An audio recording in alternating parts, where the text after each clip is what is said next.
যারা শিক্ষিত করদাতা আছে আমরা ভাবি যে ইনভেস্টমেন্ট মানি হলো আমার একটা এফডিআর, ইনভেস্টমেন্ট মানি হলো আমি আজ জমি কিনেছি, ইনভেস্টমেন্ট মানি হলো আমি মোটরসাইকেল কিনেছি, ল্যাপটপ কিনেছি, গোল্ড কিনেছি, অতএব আমি কর রেয়াত পেতে পারি।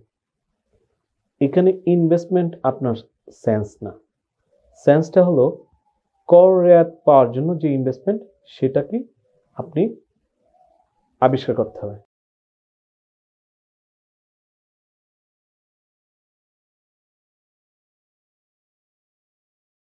সম্মানিত সুনাগরিক করদাতাবৃন্দ, আসসালামু আলাইকুম।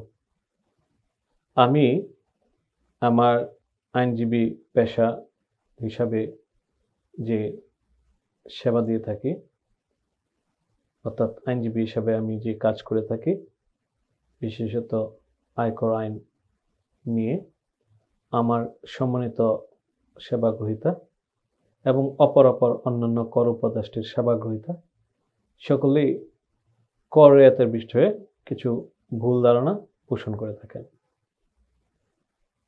আমরা মনে করে থাকি যে আমাদের কর দিতে হয় আয়ের উপর।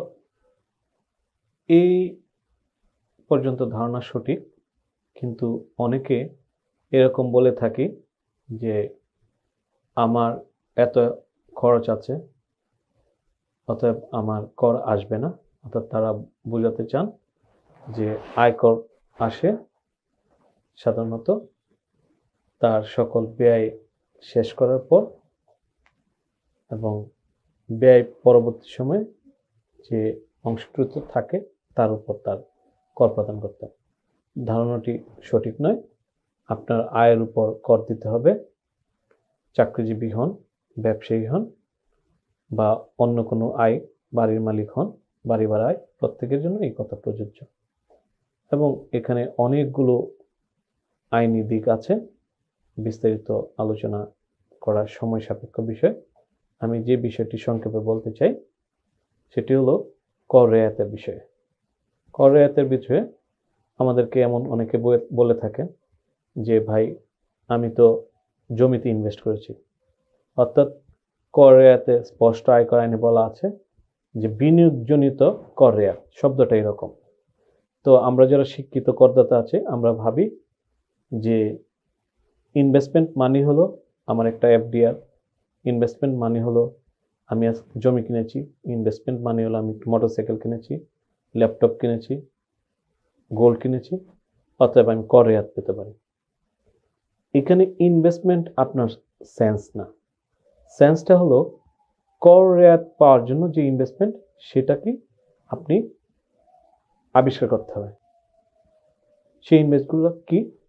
সেই ইনভেস্টগুলো হলো আপনি সঞ্চয়পত্র ক্রয় করতে পারেন, আপনি ডিপিএস করতে পারেন ব্যাংকে নির্দিষ্ট সীমা পরিমাণ, আপনি চাইলে শেয়ার মার্কেটে বিনিয়োগ করতে পারেন, আপনি চাইলে প্রধানমন্ত্রী জাকাত তহবিলে টাকা দিতে পারেন, আপনি চাইলে আপনার প্রতিষ্ঠান যদি অনুমোদিত হয়, সরকার অনুমোদিত পিএফ ফান্ডে টাকা রাখতে পারেন। এইরকম আপনি চাইলে জীবন বীমা করতে পারেন। এই ইনভেস্টমেন্টগুলোকে যদি আপনি পরিপূর্ণ করতে পারেন তবেই আপনি কর রেয়াত পেতে পারেন।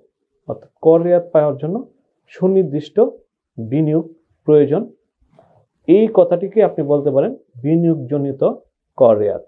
আর আপনি আপনার মতো করে যে কর রেয়াতের বিনিয়োগ ভাবছেন, আমার এফডিআর করেছি, আমি ব্যাংকে টাকা জমা রেখেছি, আমি একটি ল্যান্ড কিনেছি, আমি কাউকে কিছু গোল্ড কিনে দিয়েছি, ছোটো ভাইকে একটি মোটরসাইকেল কিনে দিয়েছি, এইগুলো আমার খরচ এবং এগুলো আমি বিনিয়োগ হিসেবে ধরতে পারি, তাহলে আমি কেন কর রেয়াত পাবো না? এটার কোনো সুযোগ নেই, এটার কোনো অবকাশ নেই। আমি এই বিষয়টি এই কারণে অবতারণা করলাম, আমার অনেক উচ্চশিক্ষিত সম্মানিত করদাতা আছেন যারা প্রায়শই এই বিষয়গুলো আমাদের আলোচনায় নিয়ে আসেন এবং বলেন যে ভাই এগুলো তো বিনিয়োগ, এগুলা কেন কর রেয়াত পাবো না? এগুলো তো কর রেয়াত পাওয়ার সুযোগ থাকা উচিত। সেটা আয়কর বিভাগের বিষয়, নিশ্চয়ই আয়কর বিভাগ একটি আইনি কাঠামোর মধ্যে দিয়ে চলে। তবে আপনাদের জানার বিষয় হলো যত করদাতা আছেন আপনারা, এই কোথায় বিনিয়োগ কর রেয়াত পাওয়া যায় এটা আমার আলোচনায় পেয়েছেন। আর যেগুলোকে এতদিন আপনি কর রেয়াত পাওয়ার মতো বিনিয়োগ মনে করছেন, এগুলোকে দয়া করে কর রেয়াতের অংশ হিসেবে মনে করবেন না। তবে হ্যাঁ, এই বিষয়গুলি আপনি আপনার আয়কর নথিতে অবশ্যই প্রদর্শন করার সুযোগ আছে এবং প্রদর্শন করতে হবে। ক্ষেত্র বিশেষে এগুলো প্রদর্শন না করলে বরং আপনি পরবর্তীকালে কর দায়ের মধ্যে পড়ে যেতে পারেন। তাই আমরা আজকে জানলাম যে আমার ব্যক্তিগত বিনিয়োগ এগুলা কর রেয়াত পাওয়া যাবে না, সুনির্দিষ্ট বিনিয়োগেই কর রেয়াত পাবে। আজকে এই পর্যন্তই। ধন্যবাদ সকলকে। আসসালামু আলাইকুম। জীবনে চলার পথে আইন খুব প্রাসঙ্গিক। যে কোনো আইনি বিষয় জানতে চাইলে আমাদের চ্যানেলকে অনুসরণ করুন।